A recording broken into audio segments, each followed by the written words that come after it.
उत्तर प्रदेश 2022 विधानसभा का कार्यकाल हुआ प्रारंभ। 18वीं विधानसभा में सदन में पहुंचे विधायक, मंत्री और विपक्ष। सतीश महाना हुए 18वीं विधानसभा के अध्यक्ष। मुख्यमंत्री योगी आदित्यनाथ सहित नेता प्रतिपक्ष अखिलेश यादव ने दिया अपना संबोधन। 2022 18वीं विधानसभा की सदन की पहली बैठक में क्या क्या हुआ, देखिए हमारी ये स्पेशल रिपोर्ट। में दोनों ओर से मिसाइलें चल रही थी और उस समय हर व्यक्ति एक दूसरे के हमलों से, झुलसने से बचने के लिए अपने स्तर पर प्रयास कर रहा था। लेकिन ये भारत में ही संभव हो सकता है और भारत में भी, उत्तर प्रदेश में ही, कि राजनीतिक मतभेद भले ही कितने क्यों न हो, लेकिन लोकतंत्र को पुष्ट करने के लिए, सर्वानुमति का रास्ता अपनाने और लोकतंत्र की गरिमा को और उसकी मर्यादा को बनाए रखने के लिए हम मिलकर के इस अभियान को आगे बढ़ाएंगे। युवाओं के बारे में, उत्तर प्रदेश की आधी आबादी महिलाओं के बारे में सोचना है, उत्तर प्रदेश के किसानों के बारे में सोचना है, उत्तर प्रदेश के मजदूरों के बारे में सोचना है और उत्तर प्रदेश के उन सभी दबे कुचले लोगों के बारे में जिनकी आवाज को देने का माध्यम लोकतंत्र ने उन्हें एक वोट के रूप में दिया है। उस आवाज को भी अब आगे बढ़ा करके शासन की योजनाओं से जो मजबूती के साथ जोड़ने का कार्य, हमारे शास्त्र हमें एक बात के लिए प्रेरणा देते हैं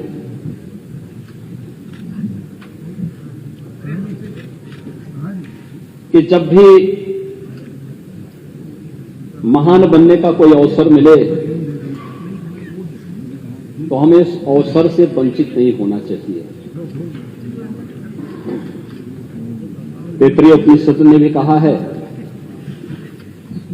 कि भूत्वेन प्रमितव्यम, यानी महान बनने के अवसर से चूकना नहीं चाहिए। और आपके नाम से तो महाना ही जुड़ा हुआ है।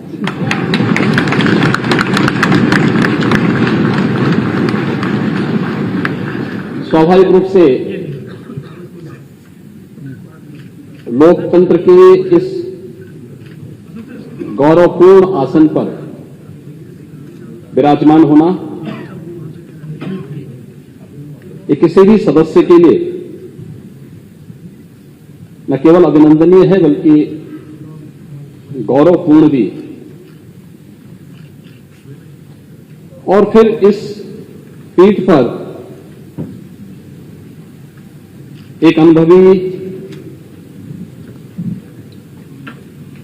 सदस्य का चयन सर्वानुमति से हो, यह अत्यंत सुखद की अनुभूति कराता है। और खासतौर पर तब जब उत्तर प्रदेश विधानसभा में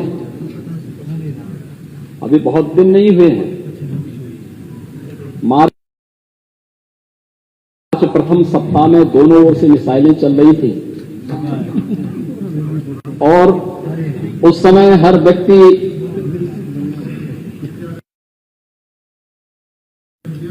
एक दूसरे के हमलों से, झुलसने से बचने के लिए अपने स्तर पर प्रयास कर रहा था।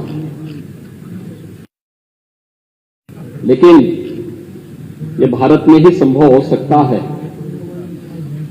और भारत में भी, उत्तर प्रदेश में ही, कि राजनीतिक मतभेद भले ही कितने क्यों न हो, लेकिन लोकतंत्र को पुष्ट करने के लिए, सर्वानुमति का रास्ता अपनाने और लोकतंत्र की गरिमा को और उसकी मर्यादा को बनाए रखने के लिए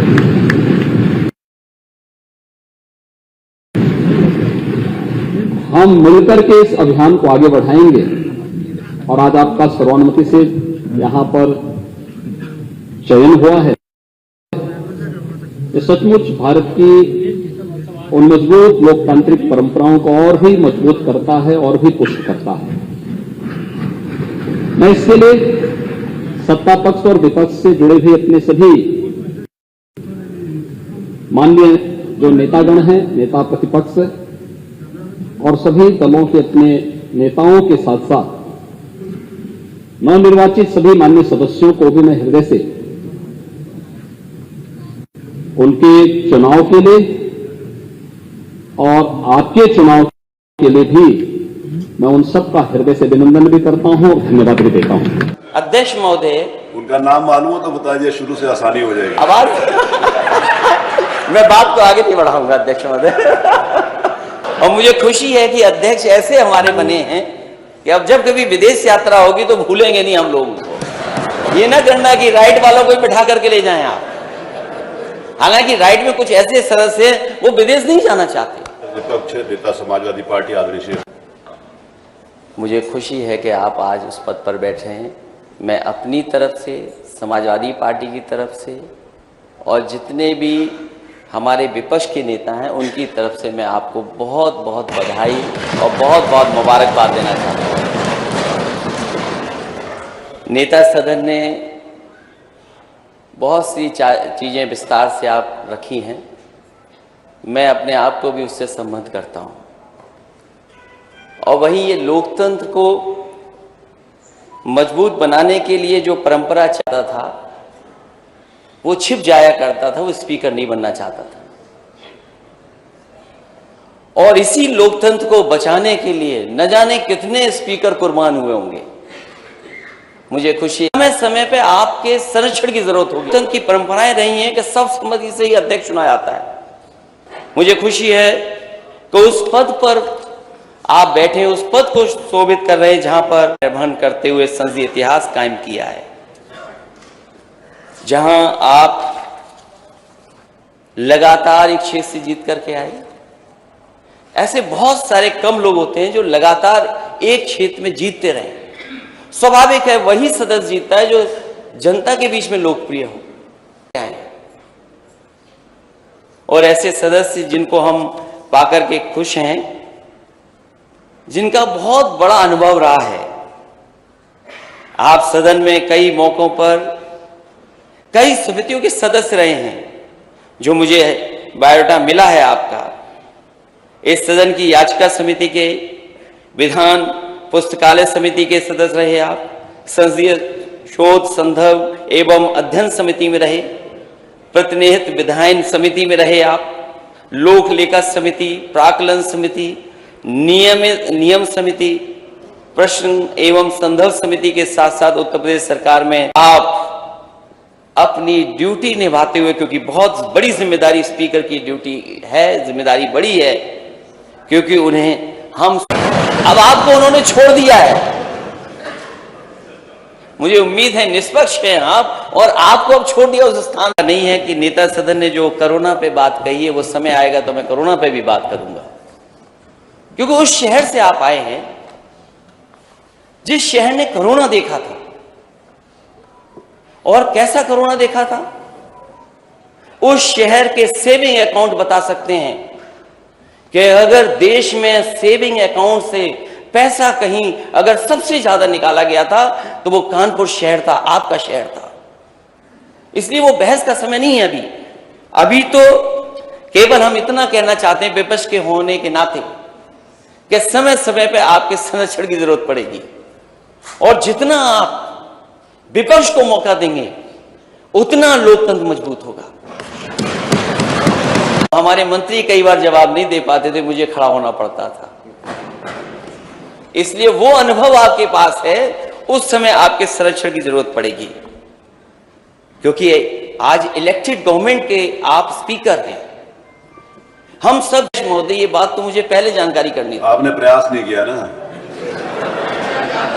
और मुझे खुशी है कि अध्यक्ष ऐसे हमारे बने हैं कि अब जब कभी विदेश यात्रा होगी तो भूलेंगे नहीं हम लोगों को। ये ना करना कि राइट वालों को बिठा करके ले जाएं आप। हालांकि राइट में कुछ ऐसे सदस्य हैं वो विदेश नहीं जाना चाहते, और सही बात है तो सही बात है, वो विदेश नहीं जाना चाहते। और ये बात मैं इसलिए कह रहा हूं अध्यक्ष महोदय, उनका नाम मालूम हो तो बता दिए, शुरू से आसानी हो जाएगी। आवाज मैं बात को आगे नहीं बढ़ाऊंगा अध्यक्ष महोदय। मैं इस बात को इसलिए कह रहा हूं कि विदेश जाने का कुछ लाभ भी है। मैं उन लाभों की बात नहीं कर रहा हूं जो कभी कभी कुछ लोग उठाते हैं सवाल। ये जो एक्सप्रेस वे की बात नेता सदन कह रहे थे, मैं यकीन से अध्यक्ष जी कह सकता हूं, अगर मैं विदेश नहीं गया होता तो शायद देश का सबसे अच्छा एक्सप्रेस वे नहीं बना पाता, और मैं अगर विदेश नहीं गया होता तो शायद आपके शहर को भी मैं मेट्रो नहीं दे पाता। और जब मैंने विदेश की बड़ी बड़ी इमारतें देखी, आज तो हम ये जो इमारत जिसमें बैठी है ब्रिटिश जमाने की है, ये हमारी आपकी नहीं बनाई हुई है, किस जमाने में बनी थी।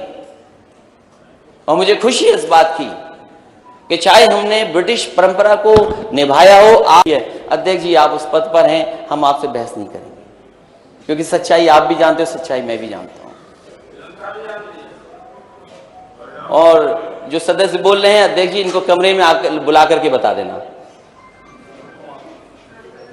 अध्यक्ष महोदय, जो माननीय सदस्य बोल रहे हैं, मैं आपसे कहूंगा कि अपने कमरे में बुला करके उन्हें दिखा दीजिए, तो शायद मेरी बात का यकीन न माने, आपकी बात का यकीन मान जाएंगे। मैं इन्हीं शब्दों के साथ मुझे खुशी है इस बात की कि एक बहुत अनुभवी व्यक्ति और एक ऐसे अध्यक्ष का मुझे बधाई और धन्यवाद देने का मौका मिला है जो समय और आज की परिस्थितियों को समझते हैं। वो जानते हैं हम दुनिया में कहाँ खड़े हैं, वो जानते हैं कि हमें कितने कठिन रास्ते आगे तय करने हैं। जिस प्रदेश में और जिस प्रदेश ने इतने प्रधानमंत्री दिए हो, उस प्रदेश का नौजवान अगर फांसी पर लटक जाए, वहीं हमारी जिम्मेदारी ये बनती है, अध्यक्ष महोदय, आपके दिशा निर्देश में उत्तर प्रदेश कैसे खुशहाली और तरक्की के रास्ते पे जाए। मैं आपको बधाई देता हूं, मुबारकबाद देता हूं, एक ऐसे अध्यक्ष को पाया है जो हंसमुख है, जो हम जैसा ही हंसता है। मुझे इस बात की खुशी, मैं बहुत बहुत धन्यवाद देता हूं।